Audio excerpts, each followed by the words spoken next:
What's shaking? Hey, I'm Rick Jordan. Today, we're going all in. All right, today, I'm so pumped because this is an organization that I support myself, the Unstoppable Foundation, and I have on with me today the CEO, who is also a best-selling author of 2 books, Unstoppable and Unstoppable Women, which I especially want to talk with her about the second one, and an international speaker featured on the Oprah Winfrey Show, which is just badass to begin with. Cynthia Kersey, welcome to the show. Thank you. It's so good to see you. And thank you for all your great support. Oh, my pleasure. I'm so excited because when I found out, really, as we know through our mutual friend, David Meltzer, who's on the board, right? And he introduced me to your entire foundation and some amazing people of your foundation. And I'm just really blown away by these enrichment centers in Kenya. Could you tell me a lot about those? And then I want to dive into you personally too, because this is what got me excited to begin with, right? About Unstoppable. Yeah. Well, you're kind of jumping. I'm jumping way ahead. This is what I do. Yeah, you're jumping way ahead because I think the bottom line is we're looking for how do you help vulnerable communities sustain themselves? So obviously you have to provide access to education, clean water, healthcare, training for the parents to generate an income so it's self-sustaining. And these enrichment centers really is that place where we focus on the parents. Because while the children are getting an education, the families have been left behind. And at the end of the day, our goal is to work ourselves out of a job, right? So the enrichment centers provide, a VSLA, it's a savings and loan, teaches them how to generate an income, teaches them how to have an entrepreneurial mindset, all of the things that are necessary for them to be able to lift themselves out of poverty and make it a sustainable solution. Yeah, with Kenya, because they're only in Kenya right now, right? That's the country that you pretty much support 100% with the enrichment centers? Yeah. Yeah. Yes, we're working in Kenya. That's awesome. Ironically, what I found out a while back was that in the entrepreneurship category, this was for a period of about 3 months. This show you're on right now is actually number 1 in Kenya, which was so ironic to me. Yeah, it's like, that's awesome. We've got and I started when I met David, and then also hearing about Unstoppable is like, maybe there's something to that, right? Because these enrichment centers, and that's why there was this insane connection, and like first I couldn't believe it, right? I'm like, there's entrepreneurs in Kenya, because I didn't know much about the country at the time, except that I think, and correct me if I'm wrong, it would be considered a third world country, correct? An impoverished country. It's a developing country for sure. For sure. Right on. Mm-hmm. So when I heard about the Unstoppable Foundation and what you're doing with these enrichment centers, I'm like, I have to get involved. And I'm hearing now from you even something more that I didn't know with the enrichment centers. They support the parents, right? To allow the families to be able to actually make a decent living and break out of that cycle. How did you get involved in this to begin with? Yeah. Well, it's interesting because, it really started with a challenge in my life, kind of turning pain into a purpose. And I was writing my first book. It finally got published. I'm an unknown author. That's a whole other journey, right? Just getting a book published. But the book comes out a year and a half into the book. I'm living my purpose, helping people live unstoppable lives. And my 20-year marriage ended. And I was devastated. It was more like an identity. I felt like I'd been married my whole life. And I talked to my mentor, Millard Fuller, who was the founder of Habitat for Humanity. And I told him what had happened. He was actually in my first book. And he said, when you have a great pain in your life, you need a greater purpose. Wow. And I had quit my job, cashed in my entire life savings to write my first book. But that wasn't bigger than my pain. And so as I started looking at it, he said, well, why don't you build a house for a family in need? And I thought, well, how many houses would I need to build to offset this pain in my life. Wow. And I'd never built one house before. A house was $2,000 in Nepal. Did I mention Nepal? We decided I didn't mention that part. But he had just gotten back from Nepal, and it was just this most beautiful area, but also one of the most impoverished nations of the world. So he's like, why don't you build a house in Nepal? And that was $2,000. And as I thought about it, I thought, well, maybe like 5 houses that's 5 more than I'd ever done. And really checked in. It's like, no, and then I thought 10 houses and then 50 houses. And it wasn't until I got to the number 100 houses that felt bigger than my pain. So that year, Rick, while I'm speaking, my eyes are so swollen from crying, I could barely open them, right? When I'm speaking at all these conferences. But I would think about these families that didn't have a simple, decent place to live. And that kept me going. And so that year I raised $200,000 just speaking at events, and took 18 people to Nepal the following year. And we worked on the first 3 of the 100 homes that were subsequently built. And what happened was I thought I was doing something great for them.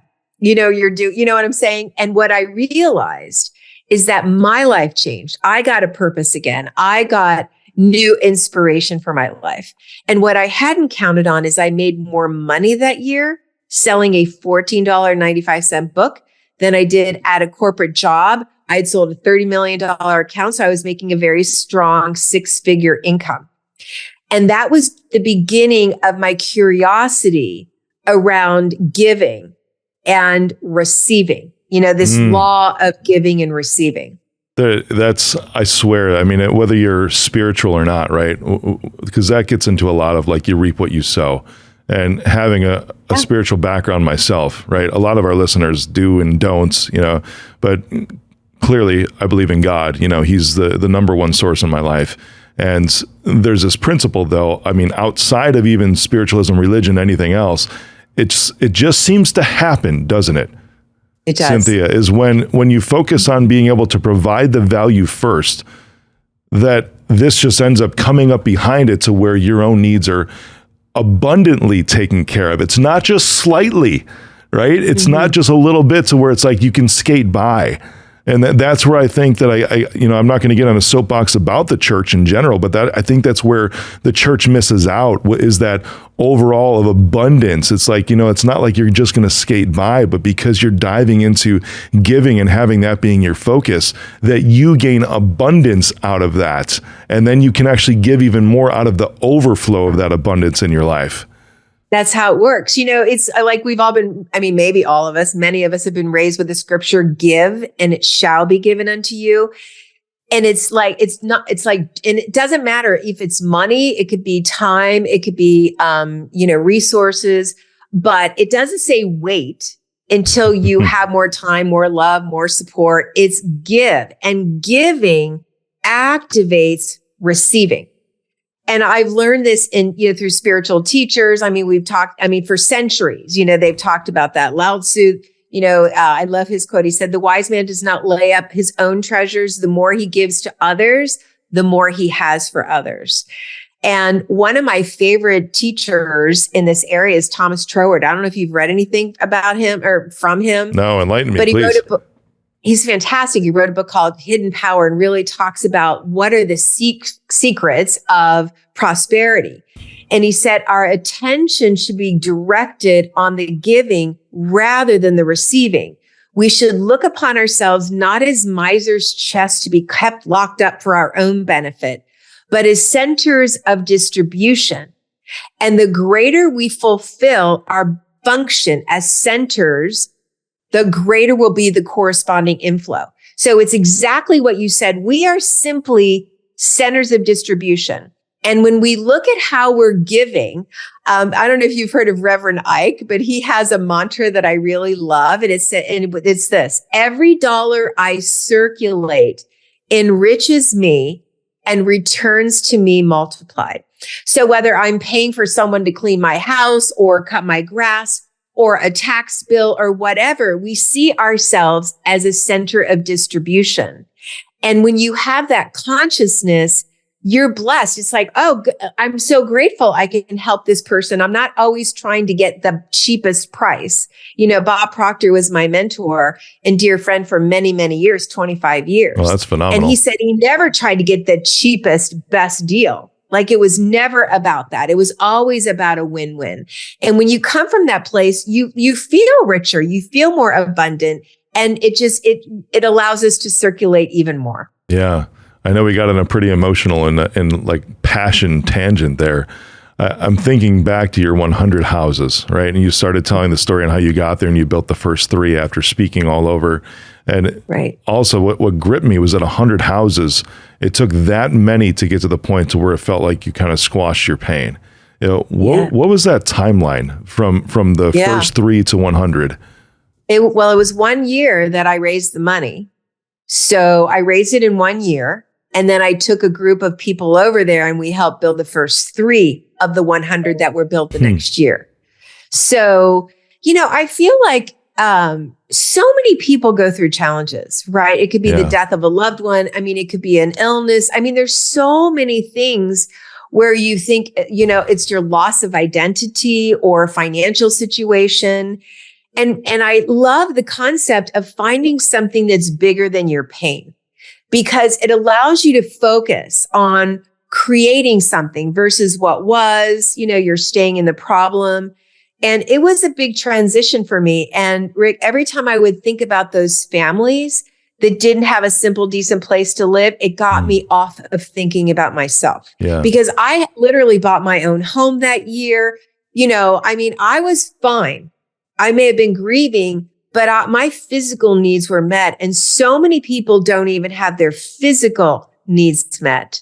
And thinking about that purpose, it enlivened me. It inspired me.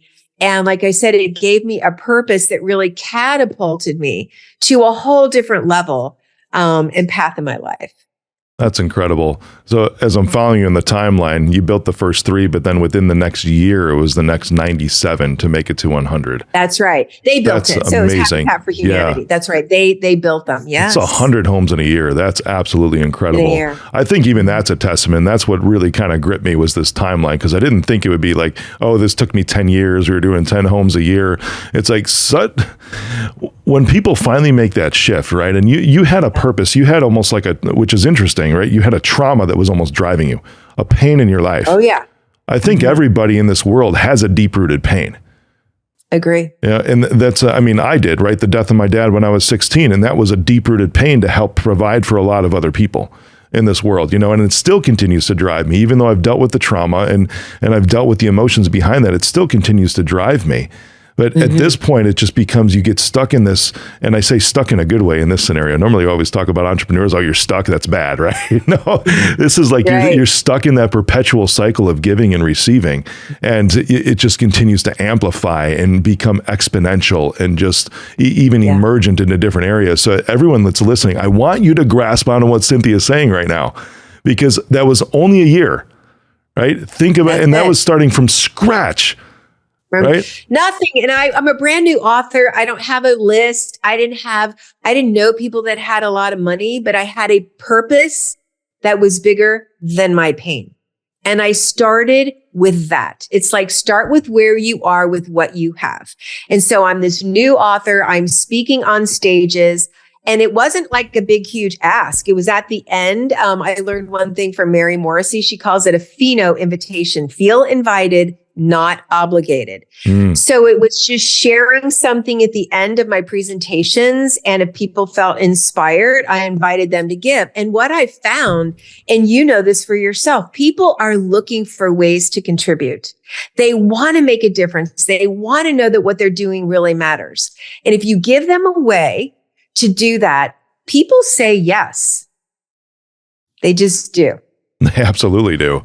And it's that ask too, right? Because a lot are afraid to even ask. And what I would have loved to see you like in your early years of speaking, but just because oh my gosh, it's something that gives me such fulfillment is when I see like a young speaker or a just blossoming speaker where it's their first couple of times and all of a sudden it's like they have their first response, like tangible, palpable response from the people that are in the room.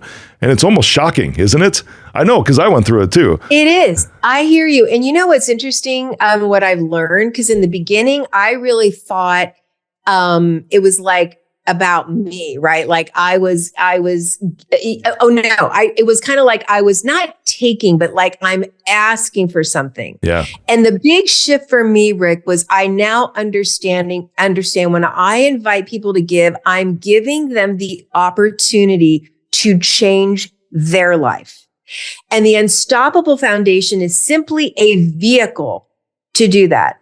And I mean that sincerely. So I never get attached to, I feel like I'm an ambassador of giving. So give to us, give to somebody else, but give. If you want your life to be blessed, there is no better way to live than living as the law of circulation, right? A center of distribution. And when you live like that, you have amazing friends. People have said, how do you attract all of these great people? They're all givers. Yeah.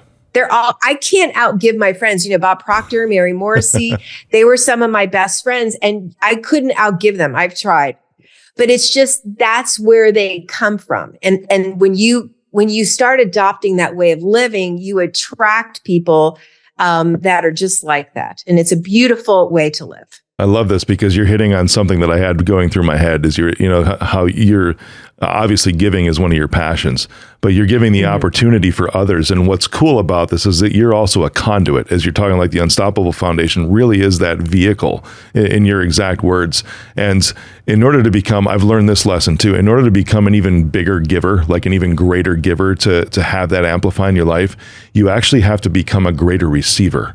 That's right. Because absolutely. The resources that you have to be able to give have come from somewhere, someone, something else. And you have to be able, like you're saying, hey, you want to jump on this crazy train with me? I've got a vehicle, but I need your help. I am asking you for help. I am putting myself in the humble position of receiving so that you can also have the opportunity to give. That's brilliant. And it is really important. And it took me a while to realize that to be a good giver, you have to receive. And it's like I'm a center of distribution. Again, going back to that. I love it. I'm giving, I'm receiving, I'm able to give more, I'm able to receive more. And if you stop the receiving, oh no, I'm not worthy, you can't, all of that stuff, it's like it stops the flow. So I've received many, many things in my life and it's very humbling. And I always graciously receive. That's what Bob says. You generously give, graciously receive. And it's that energetic, right? It just keeps it coming. And the more I get, the more I can give. And it's just the most amazing way to live. That's awesome. You know what else is amazing is that organically our conversation, from your PR team that sent over like the questions and everything, it's like we covered these already just naturally and organic in the conversation. I know, right? So now I want to ask you about your second book that I seen, Unstoppable Women. And I'm going to preface it with this because the podcast, it's great, right? It's top 2% in the world, which I'm grateful for. I told you it was number one in Kenya for a while. I love what I do on the personal brand side. I have a business called Reach Out Technology that's a cybersecurity company that's in the process of going public. And it's a very male-dominated industry, and I try to intentionally place more women in it. Right, because it's just something that I've always felt is that, and a lot of our even level 1 help desk technicians, right, are 80% female. And I just love the ability for women to be able to lift up really where men are not, right? And this isn't anything about masculinity or whatever, because I think toxic masculinity is a stupid phrase in our society because men have to be masculine, right? In order to have that balance back and forth with everything. Your book, Unstoppable Women, please tell me what that is about.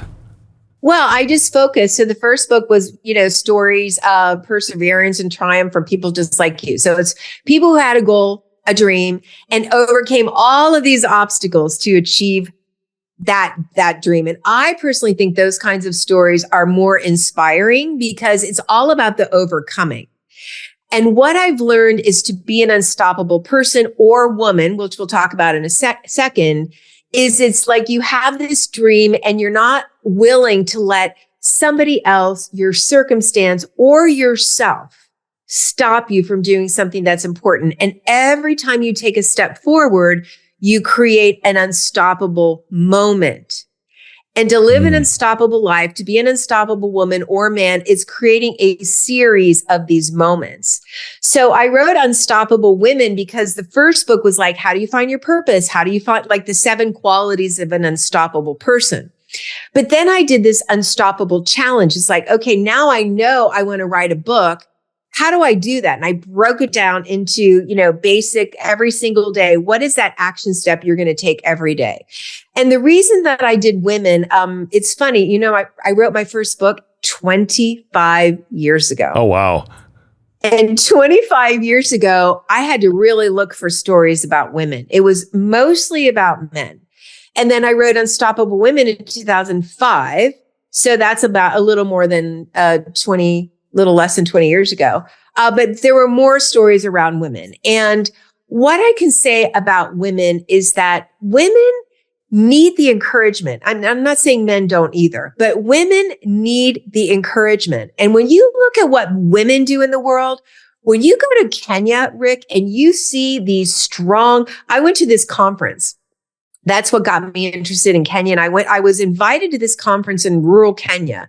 And the only thing that I knew about it was that women were coming to share their stories. And for some reason, I thought I need to be there. And I go over there and there are women who, like they are looking for solutions. And we have never had the terror of how do I find the next meal for my child? And I'm not going to eat. How many days can I go without food before, we're out of food for the kids as well? So when it's like, how do their children would get malaria and die from malaria from the price of a cup of coffee could help solve it and treat it. And it's like, and again, it's like they are the strongest women I've ever seen. What it takes to live and to take care of your family is like so much more challenging than anything that I've ever experienced. And what I found is when you support women, especially in developing countries, support 80%. When they make money, almost 80% of that goes back to the family. Wow. When men make money, very small percentage, and it's across the board. It's not a stereotype. So when you're helping women lift themselves up, you're helping entire families. Intriguing. Your stat there is very interesting to me because I'm grasping onto this, and as you're saying it, the thought goes through my head. It's like women's income, is it still typically considered supplemental in most families? Well, when you look at in Kenya, I don't think in the US that's the case because I think women, you've got to have 2 incomes. Oh, sure. But when you go to developing countries, in the beginning, when we go into these communities and we're doing the 5 pillars, right? Education, clean water, healthcare, nutritious food, and training for the parents. In the beginning, we're totally focused on the women.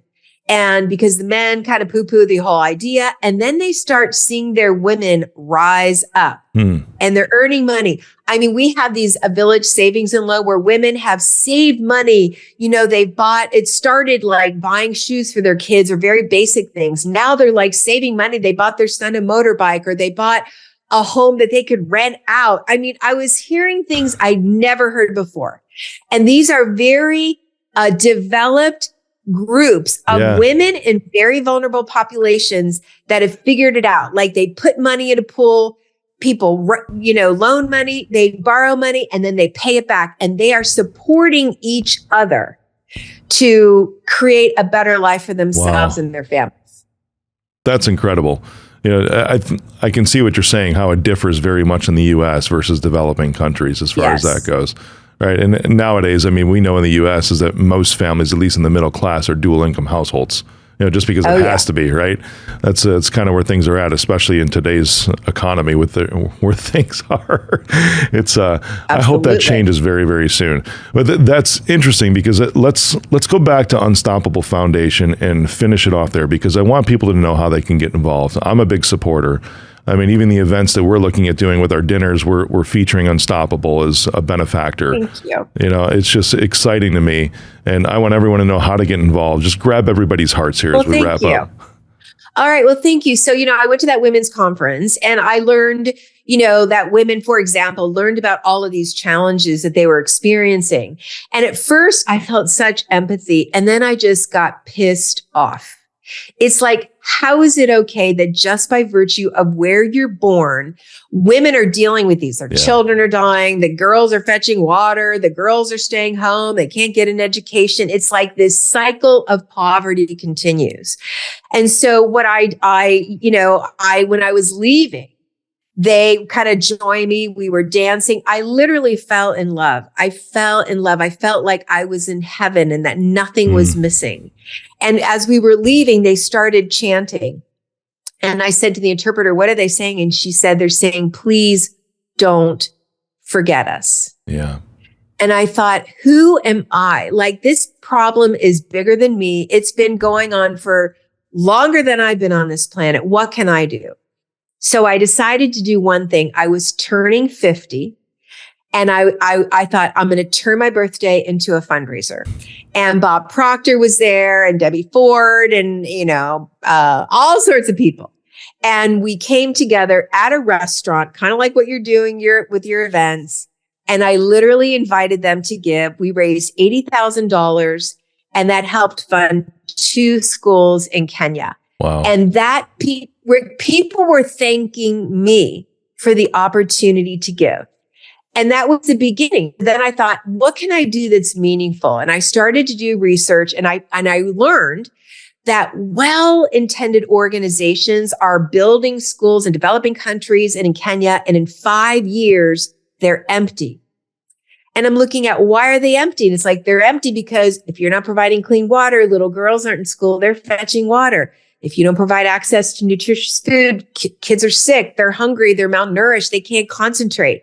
If you don't provide access to healthcare, kids get sick. Again, they're not in school. And if you don't provide a way for parents to generate an income, it will never be sustainable. So I thought, great. Not only do we, need to build a school, but we've got to do all these other 4 things.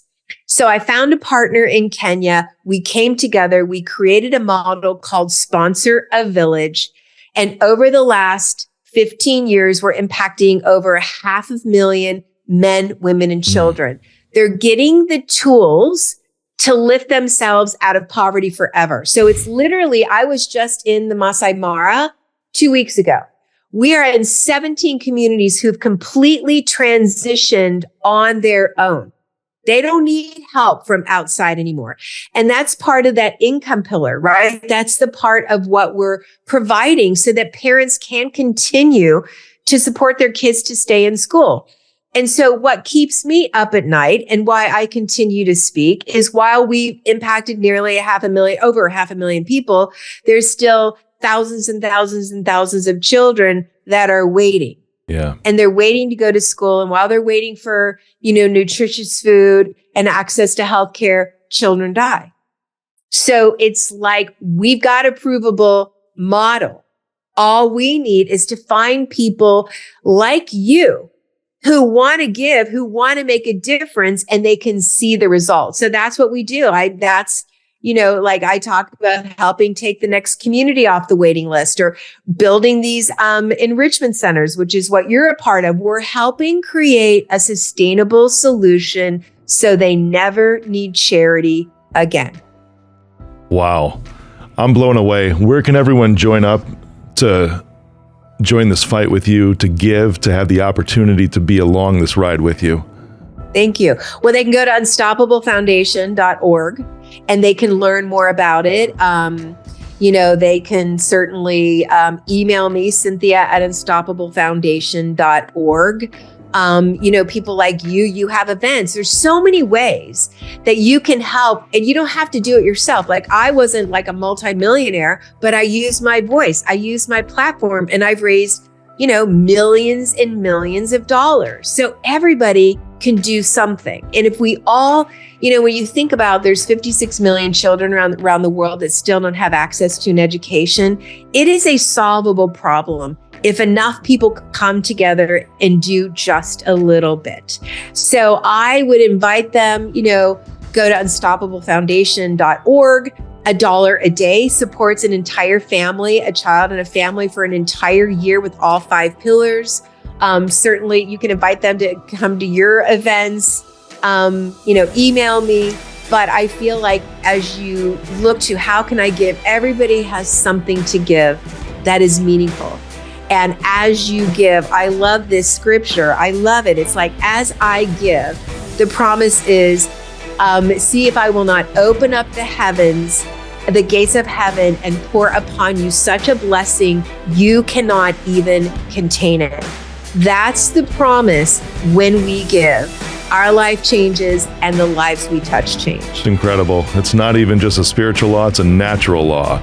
Cynthia, the natural law. That's right. From pain to purpose. I absolutely love it. You're amazing. Thank you for coming on, sharing your heart with everybody. And even more so, thanks for going all in. Thank you. I appreciate it. And you too. Thank you for being on this journey with me. I so appreciate you and your voice and your stand. My pleasure.